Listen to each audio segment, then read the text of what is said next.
ಅಕಂಪನ ವೀರ, ಏಕೋ ಹಲವು ಅಪಶಕುನಗಳಾಗುತ್ತಿದೆ. ನೀವು ಯುದ್ಧಕ್ಕೆ ಹೊರಟ ಮುಹೂರ್ತವು ಅಶುಭವೂ ಇರಬಹುದು. ಇಲ್ಲ, ನನಗೆ ಯಾವ ಅಶುಭವೂ ಇಲ್ಲ. ಆ ವಾನರ ಸಮೇತ ರಾಮಲಕ್ಷ್ಮಣ ನಿರ್ಣಯ ಮಾಡುವುದೇ ನನ್ನ ಗುರಿ. ಅದೇ ನನಗೆ ಶುಭ. ಜೈ ರಾವಣೇಶ್ವರ, ಜೈ ರಾವಣೇಶ್ವರ, ಜೈ ರಾವಣೇಶ್ವರ, ಜೈ ರಾವಣೇಶ್ವರ, ಜೈ ರಾವಣೇಶ್ವರ, ಜೈ ರಾವಣೇಶ್ವರ.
ಪ್ರಣಾಮಗಳು ಮಹಾಪ್ರಭು.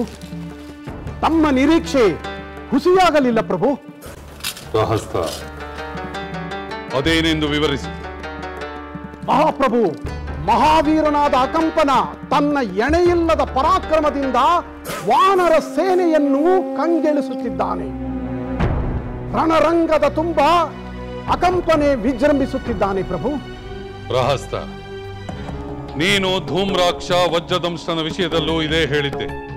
ಆದರೆ ಏನಾಯಿತು? ಅವರೆಲ್ಲರೂ ವಾನರರಿಂದ ಹತರಾದರು. ಪ್ರಭು, ಈ ಸಲ ಹಾಗಾಗುವುದಿಲ್ಲ. ಅಕಂಪನ ಸಂಪೂರ್ಣ ವಾನರ ಸೇನೆಯನ್ನು ನಾಶಪಡಿಸಿ ತಮಗೆ ಶುಭ ವಾರ್ತೆಯನ್ನು ತರುವನೆಂದು ಕಾಣಿಸುತ್ತದೆ.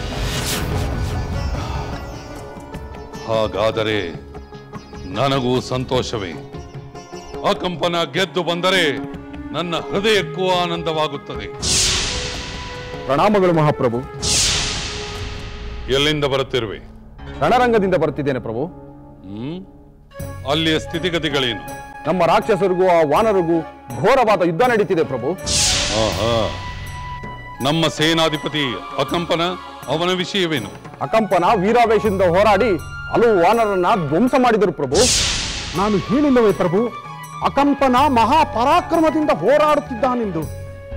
ಭಲೆ ಭಲೆ ಅಕಂಪನ, ಭಲೆ.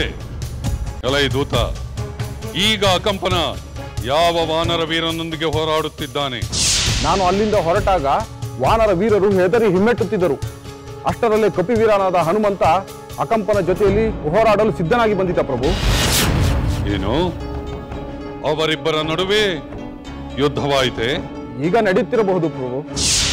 ಹನುಮಂತ, ಹನುಮಂತ ಪ್ರಭು,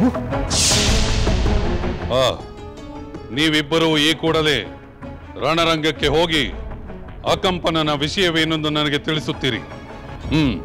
ನೀವಿನ್ನು ಹೊರಡಿ. ಅಪ್ಪಣೆ ಪ್ರಭು. ಅಪ್ಪಣೆ ಪ್ರಭು.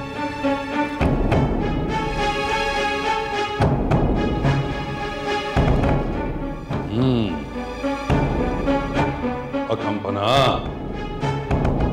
ಆ ಹನುಮಂತನನ್ನು ಗೆಲ್ಲಬೇಕು, ಹನುಮಂತನನ್ನು ಗೆಲ್ಲಬೇಕು.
ಈ ದುರಾತ್ಮ ರಾಕ್ಷಸನನ್ನು ಇನ್ನು ಹೆಚ್ಚು ಹೊತ್ತು ಉಳಿಸಬಾರದು.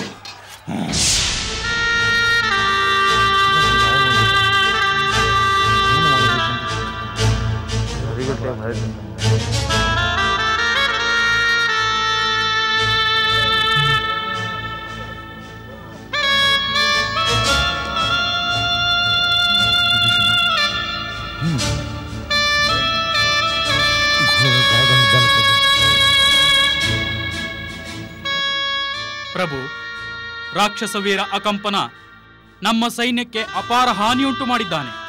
ಅವರ ಉಪಟಳದಿಂದ ನಮ್ಮ ವಾನರ ವೀರರು ಹೆದರಿ ಓಡುವಂತಾಯಿತು. ಸಹೋದರ, ಈ ಸಲ ನನಗೆ ಅಪ್ಪಣೆ ಕೊಡು. ಆ ಅಕಂಪನನ್ನು ನಾನು ವಧಿಸಿ ಬರುತ್ತೇನೆ. ಮತ್ತೊಬ್ಬ ರಾಕ್ಷಸ ವೀರನನ್ನು ವಧಿಸುವ ಭಾಗ್ಯ ಕರುಣಿಸುವುದಾದರೆ ನಾನು ಸಿದ್ಧನಿದ್ದೇನೆ ಪ್ರಭು.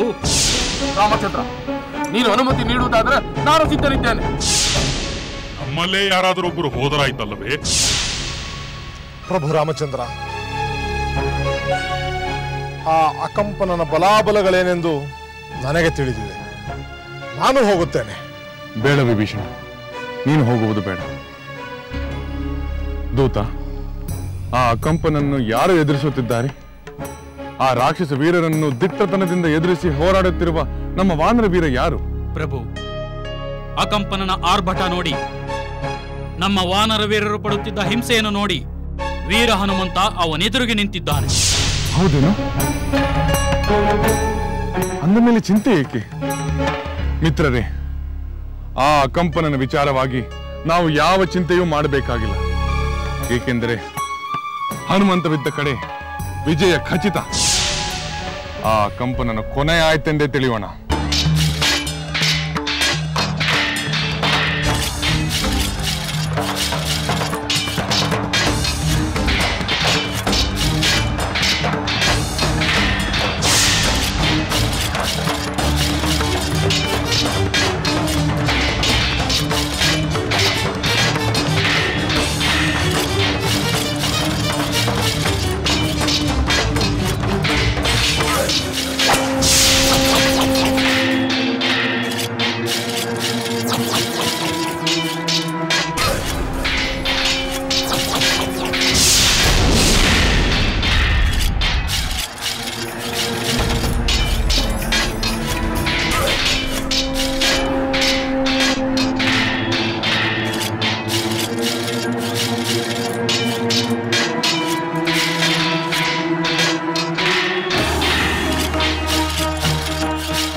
ಧೂಮ್ರಾಕ್ಷ ಗೆದ್ದು ಬರುವನೆಂದುಕೊಂಡೆ.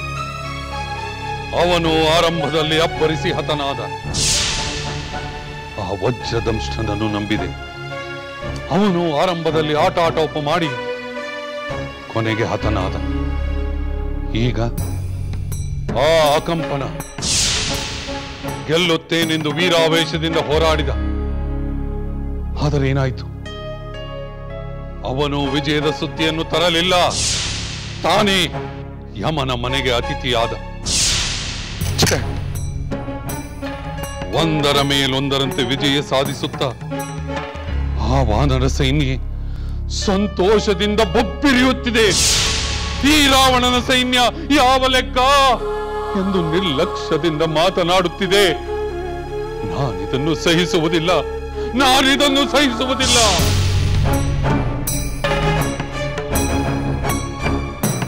ಪ್ರಭು, ಯುದ್ಧಕ್ಕೆ ಯಾವ ವೀರನನ್ನು ಕಳಿಸುತ್ತೀರ?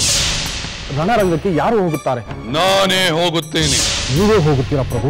ಹೌದು ಹೌದು ಹೌದು, ನಾನೇ ಹೋಗುತ್ತೇನೆ. ಅವರಿವರ ಮಾತು ಕೇಳಿ ತಪ್ಪು ಮಾಡಿದೆ. ಇನ್ನು ಆ ತಪ್ಪು ಮಾಡುವುದಿಲ್ಲ. ನಾನೇ ಯುದ್ಧಕ್ಕೆ ಹೋಗಿದ್ದರೆ ಇಷ್ಟೊತ್ತಿಗಾಗಲೇ ಆ ವಾನರ ಸೈನ್ಯ ನಿಶ್ಶೇಷವಾಗುತ್ತಿತ್ತು. ಆ ರಾಮ ಲಕ್ಷ್ಮಣನನ್ನು ಸೋಲಿಸಿ ವಿಜಯದ ಪತಾಕೆಯನ್ನು ಹಾರಿಸುತ್ತಿದ್ದೆ. ಯುದ್ಧ ಮುಗಿದು ಎಷ್ಟೋ ದಿನಗಳಾಗಿರುತ್ತಿತ್ತು. ಆ ವಾನರರಿಗೆ ಗೆದ್ದು ಬೀಗುವ ಅವಕಾಶವೇ ಇರುತ್ತಿರಲಿಲ್ಲ. ಆ ಪ್ರಹಸ್ತನ ಮಾತು ಕೇಳಿ ನಾನು ಕೆಟ್ಟೆ. ಅವನಿಗೆ ದಂಡ ವಿಧಿಸಬೇಕು.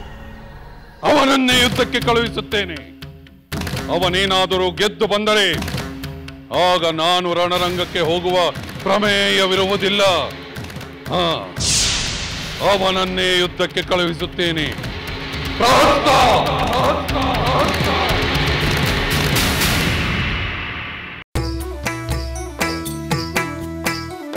ಲಂಕೆಯಲ್ಲಿನ ದುರುಳ ದರ್ಪವು ಸೀತೆ ಸಹನೆಗೆ ಸೋತಿತು. ಅಂಕೆ ಇರದ ಅಸುರ ಕುಲವು ರಾಮ ಬಾಣಕ್ಕೆ ಅಡಗಿತು. ದೂರವಿರಲಿ ಸನಿಹವಿರಲಿ ರಾಮ ಹೃದಯ ನಿವಾಸಿನಿ. ಯುಗವು ಯುಗವು ಸಾಗಲಿ ಅಕಳಂಕ ಪ್ರೇಮ ಪ್ರಬೋಧಿನಿ. ಅಮರ ಗಾಧೆ ಧರಣಿ ಜಾತೆ ಸಾಧ್ವೆ ಸೀತೆ ಸುಚರಿತೆ. ಸಹನ ಶಕ್ತಿ ಪತಿಯ ಭಕ್ತಿ ಲೋಕಮಾನ್ಯ ವಂದಿತೆ.